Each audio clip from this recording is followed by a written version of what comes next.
안녕하세요. 블랙스톤 H입니다. 네, 안녕하세요. 지은입니다. 오늘 저희가 함께 풀어볼 질문은 투자를 잘했다는 건 도대체 뭘까 하는 아주 근본적인 질문인데요. 단순히 수익률 숫자 너머에 숨어있는 진짜 성과를 어떻게 평가하는지 그 전통적인 방법들을 한번 제대로 파헤쳐 보겠습니다. 바로 시작해 볼까요? 자, 여기 두 개의 펀드가 있다고 한번 상상해 보죠. 펀드 A와 펀드 B. 둘 다 지난 1년 동안 정확히 10%의 수익을 냈습니다. 지은 씨, 이 두 펀드의 성과는 그냥 같다고 봐도 될까요? 네, 교수님. 숫자만 보면 당연히 똑같은 거 아닌가요? 1억을 넣었으면 똑같이 1,000만 원을 번 셈이니까요. 아마 대부분의 사람들은 그냥 그렇게 생각할 것 같은데요. 바로 그 지점이 오늘 이야기의 출발점입니다. 그 질문에 답하기 전에 우리는 수익률이라는 숫자 자체도 사실 한 가지가 아니라는 것부터 짚고 넘어가야 해요. 우리가 보통 펀드 수익률이라고 보는 건 대부분 시간 가중 수익률입니다. 이건 투자자가 돈을 언제 넣고 뺐는지 이런 건 싹 무시하고 순수하게 펀드 매니저의 운용 능력만 평가하는 거죠. 반면에 투자자인 내 입장에서 내 돈이 실제로 얼마나 불어넣는지가 궁금하다면 돈을 넣고 뺀 시점까지 전부 고려한 금액 가중 수익률을 봐야 합니다. 누구의 성과를 보느냐에 따라 수익률 계산법부터가 완전히 달라지는 거죠. 자, 그럼 다시 처음 질문으로 돌아가 보죠. 펀드 A와 펀드 B의 10% 수익률. 이 퍼즐을 푸는 가장 결정적인 열쇠는 바로 위협입니다. 투자의 세계에서 이 말은 절대적인 진리나 다름없어요. 그 10%라는 수익을 얻기 위해서 펀드 A는 정말 롤러코스터 같은 엄청난 변동성을 견뎌냈고 펀드 B는 아주 안정적으로 꾸준한 흐름을 보였다면 어떨까요? 두 펀드의 성과 정말 같다고 할 수 있을까요? 바로 그 위험까지 고려해야 비로소 전체 그림이 보이기 시작합니다. 그래서 투자 전문가들이 위험을 고려해서 성과를 제대로 측정하려고 세 가지 아주 강력한 도구를 만들었습니다. 바로 샤프, 트레이너, 그리고 젠슨, 이른바 성과평가의 3대장이라고 할 수 있죠. 이 세 가지 돋보기로 펀드 A와 B를 한번 자세히 들여다보겠습니다. 첫 번째는 노벨상 수상자인 윌리엄 샤프가 만든 샤프 지수입니다. 개념은 아주 간단해요. 내가 감수한 모든 위험 한 단위당 안전한 예금보다 얼마나 더 벌었는가, 이걸 보여주는 겁니다. 여기서 핵심은 시장의 움직임과 상관없는 개별 자산의 위험까지 모두 포함한 총 위험을 기준으로 한다는 점이에요. 수식이 나왔네요. 교수님, 이걸 저희 펀드 A, B 사례에 바로 적용해서 설명해 주실 수 있을까요? 그럼요. 아주 좋은 방법이죠. 여기서 RP는 펀드 수익률, 그러니까 10%고요. RF는 무위험 이자율, 국채금리 같은 거죠. 근데 진짜 중요한 건 분모에 있는 시그마 P, 바로 변동성입니다. 만약 펀드 A가 변동성이 엄청 컸다면 분모가 커져서 샤프 지수는 뚝 떨어지겠죠. 반대로 펀드 B가 아주 안정적이었다면 분모가 작아져서 샤프 지수는 확 높아집니다. 결국 샤프 지수는 펀드 B의 손을 들어주는 셈이 되는 거죠. 다음은 트레이너 지수입니다. 샤프 지수랑 쌍둥이처럼 보이지만 결정적인 차이가 있어요.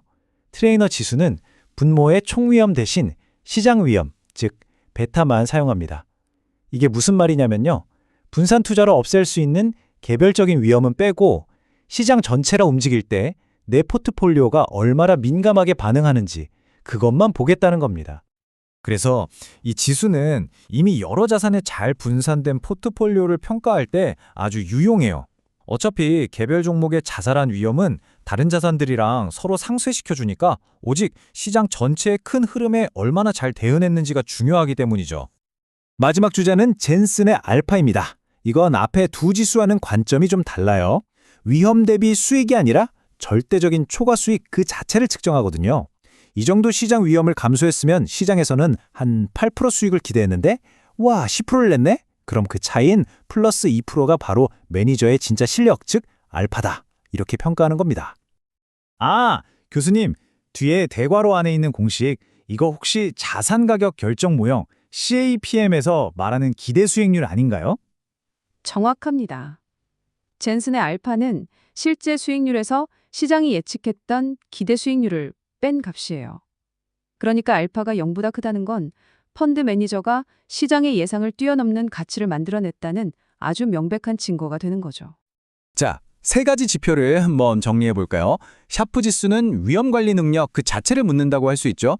네, 그리고 트레이너 지수는 분산된 포트폴리오 안에서 시장 위험을 얼마나 잘 활용했는지, 젠슨 알파는 아예 시장을 이겼는지, 매니저의 실력을 직접적으로 보여주는 거군요. 와, 완벽한 정리입니다. 그런데 샤프 지수가 0.8입니다라고 하면 이게 얼마나 좋은 건지 바로 감이 오지 않을 수 있잖아요. 그래서 두 명의 모딜리아니가 훨씬 더 직관적인 지표를 만들었습니다. M제곱 지표의 아이디어는 정말 기발합니다. 만약에 이 펀드가 시장하고 똑같은 수준의 위험을 가졌다면 수익률이 과연 몇 %였을까? 이걸 계산해서 아예 수익률 단위로 보여주는 거예요. 이렇게 하면 내 펀드의 조정 수익률과 시장 평균 수익률을 직접 비교할 수 있게 되죠. 와, 이 그림을 보니까 바로 이해가 되네요. 위험 수준이 제각각인 펀드들을 시장, 즉 M과 같은 출발선으로 옮겨서 자, 너희 위험 수준이 같았다면 누가 더 높은 수익을 냈을까? 이걸 공정하게 비교하는 거군요.